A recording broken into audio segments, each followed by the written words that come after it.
Just to preface this video, because I wasn't able to submit the read and watch assignment, I thought I would discuss and expand upon the ideas of the articles and the videos, which is in regards to selectivism to activism and how Facebook changed the world.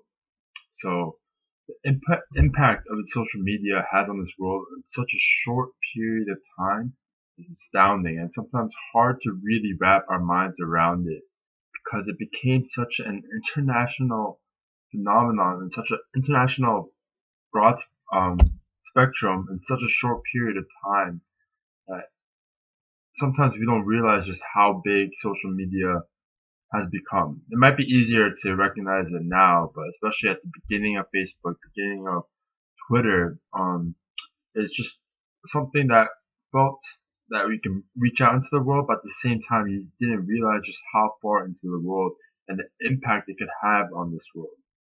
So it start off with slacktivism. It's the idea of slacktivism to activism is how you have definitely experienced this in some shape or form if you use social media at all, which pretty much everyone does.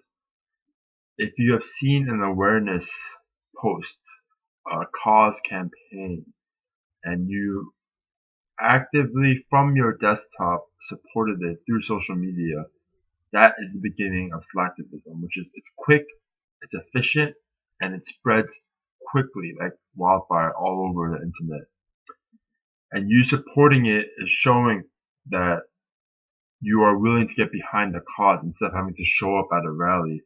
Now, to take that step, there are people who say slacktivism or supporting things from social media that has no effect. You're just behind the computer, you're just clicking a button, you're just making a small comment that honestly it doesn't do anything. However, there's a flip side to it. It could show people that, oh, this is a movement that's going to happen. There is motivation, there's encouragement that you're not alone in this, and that slacktivism can turn into an activism, which is what we see in the videos about how Facebook changed the world.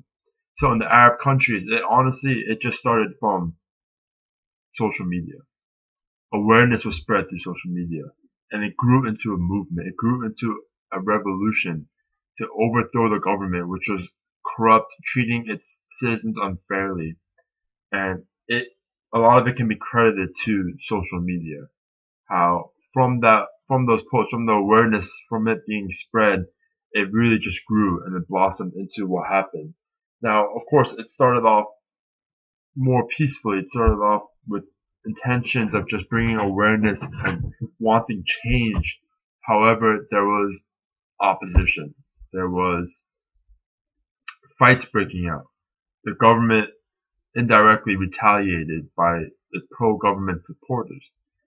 Now, this became brutal. This became unfair to a sense because these people do have a right and they felt they have a right.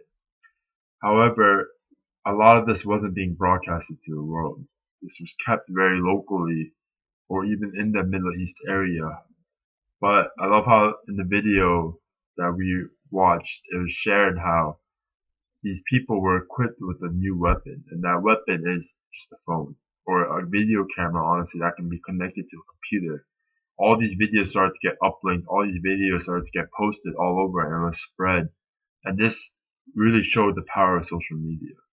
The news was being brought to the world regardless of the news stations or the broadcast stations. The people were bringing forth unfiltered news. Now this really demonstrated the power and impact social media can have.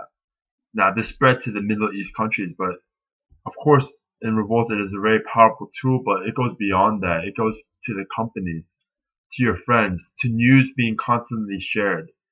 Personally, I know I receive news through Facebook sometimes before I hear it from a news station or a broadcast station. That's because it spreads right away. It's unfiltered. It's the people reporting the news. Companies use it to broadcast their product, broadcast what they do.